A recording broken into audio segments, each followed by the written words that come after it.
آپ نے دنیا میں بڑے بڑے سیدھے سادے بندے دیکھے ہوں گے، بھولے بھالے، لیکن اللہ نے بڑا مال دیا ہوا ہے۔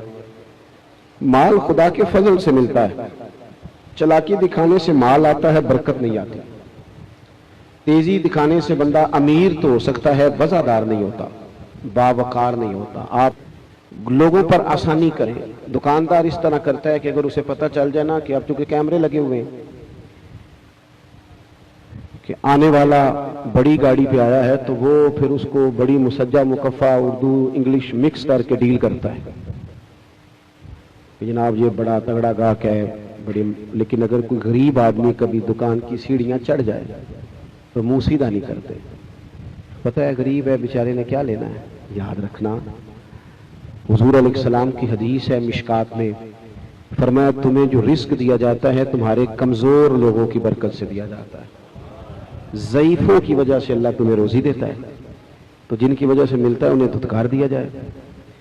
اور پھر یہ بھی میں نے دیکھا اپنی زندگی میں کہ گنجائش تو ماڑے بندے کو دینی چاہیے، قرضہ تو غریب کو دینا چاہیے۔ ہم امیر کو دیتے ہیں کیونکہ غریب کو اس لیے نہیں دیتے، واپس کیسے کرے گا؟ تھوڑی آسانی کر دیں غریبوں پر، تھوڑی سی ان کو گنجائش دے دیں، ان کو تھوڑا سا موقع دیں کہ وہ اس تکلیف سے باہر آ جائیں۔ ایک حدیث پاک سنیں اور میں دعا مانگوں۔ نبی پاک صلی اللہ تعالی علیہ وسلم نے فرمایا کہ ایک تاجر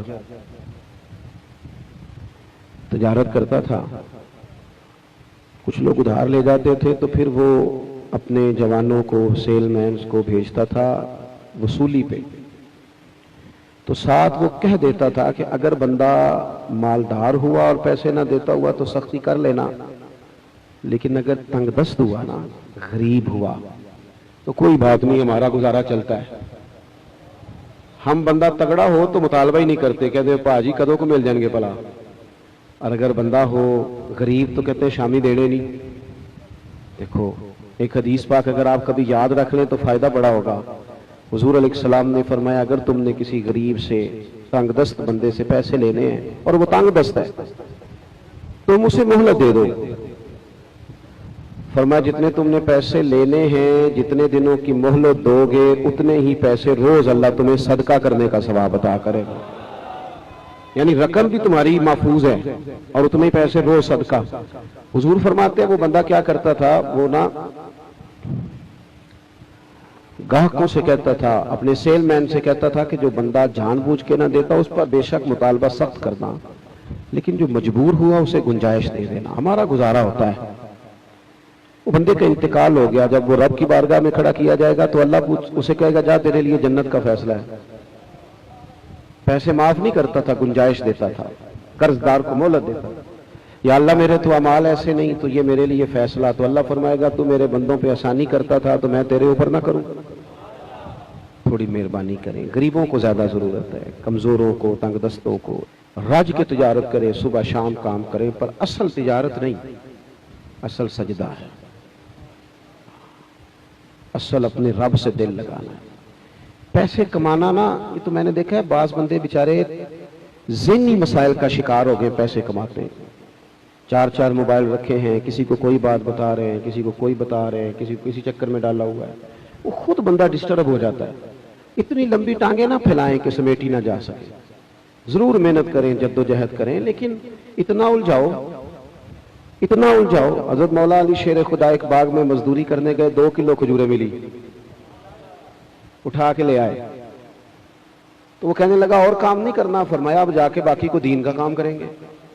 2 کلو کھجوریں مل گئی ہیں، کلو علی کے بچے کھائیں گے، کلو مدینے کے غریب بچے کھائیں گے۔ رب جو سویرے زندگی دے گا وہ روزی بھی دے گا۔ تو الجھ زیادہ گئے ہیں ہم، اور میں نے بعض لوگوں کو دیکھا اتنی کمائی نہیں جتنے بیچارے پریشان ہیں، اس لیے کہ کہانیاں زیادہ سناتے ہیں، سچ تھوڑا بولتے ہیں، باتیں زیادہ ہیں، تعریفیں اتنی کرتے ہیں اپنے مال کی کہ توبہ توبہ۔ اس طرح نہیں کریں، بڑی سنجیدگی سے ساتھ۔ اچھا کچھ لوگ کہتے ہیں جھوٹ کے بغیر کام نہیں چلتا، میرا دعویٰ یہ ہے کہ کام چلتا ہی سچے بندے کا ہے۔ لوگ کہتے ہیں وہ کل جانا ہے بھائی 5 روپے زیادہ لیندہ پر چیز صحیح دیندہ ہے، تو اس لیے اپنی زندگی میں یہ خیر کرے۔ اللہ تعالیٰ مجھے آپ کو عمل کی توفیق عطا فرمائے۔ اللہم صلی علی سیدنا محمد عدد ما فی علم اللہ صلاۃ دائمۃ بدوام ملک اللہ۔ کائنات کے مالک، احباب جس کام کا آغاز کرنے جا رہے ہیں اس میں خیر و برکت فرما، ہم سب کو ہمیشہ رزق حلال ہی عطا فرما، لقمہ حرام سے بچا مالک، رزق وسیع عطا فرما، حلال عطا فرما، اور پھر اپنی مخلوق میں بانٹنے کے لیے دل بھی عطا فرما۔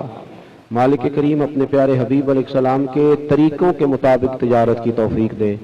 اللہ جو تنگ دست ہیں نا، انہیں کسی دنیا دار کا محتاج نہ کر، اپنے بھرے خزانوں سے مالا مال کر۔ جو بے روزگار ہیں، حضور کی تجارت کا صدقہ انہیں روزگار دے، اللہ روزگار دے، حلال طیب دے۔ وطن کے جن حصوں پر سیلاب ہے، مالک ان کی غائبانہ امداد فرما۔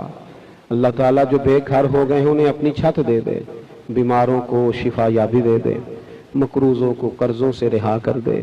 اللہ ہمارے حال پہ رحم کر دے، ہماری غلطیاں معاف کر دے، کمزوریاں معاف کر دے، سستیاں معاف کر دے۔ جان بوجھ کر فجر میں سوئے رہتے ہیں، ظہر میں گپیں لگتی ہیں۔ اللہ تو کریم ہے، تو ہماری مدد کر تاکہ ہم پنجگانہ نماز ادا کریں۔ اللہ ہماری غفلتیں دور کر، ہمارے حال پہ رحم فرما۔ مالک کبھی ہم سے وہ کام نہ ہو جس سے تو ناراض ہو جاتا ہے، تو ہمیں بچا کے رکھ ان کاموں سے جن سے تیرے محبوب ناراض ہو جاتے ہیں۔ اللہ اپنی رضا کی توفیق دے، دل بدل دے، روحیں تازہ کر دے، ایمان کی سلامتی دے۔ تو ہمارا مالک ہے، تو ہمارے دل جانتا ہے۔ گناہگار ضرور ہیں پر تیرا بن کے جینا چاہتے ہیں، روز بدلنے کا ارادہ کرتے ہیں، اندر نیتیں ٹھیک ہیں، ارادے صاف ہیں۔ تو مدد فرمائے گا تو بڑی جلدی آسانی ہو جائے گی۔ مالک کرم فرما، مالک کرم فرما، مالک کرم فرما۔ فلسطین اور کشمیر کے مظلوم مسلمان سالوں سے تکلیف میں، ان کی مدد کر دے۔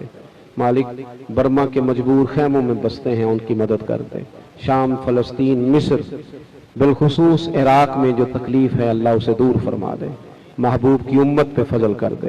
اللہم انا نسألک العفو والعافیۃ فی الدین والدنیا والآخرہ، وصلی اللہ تعالی علی حبیبہ۔ السلام علیکم۔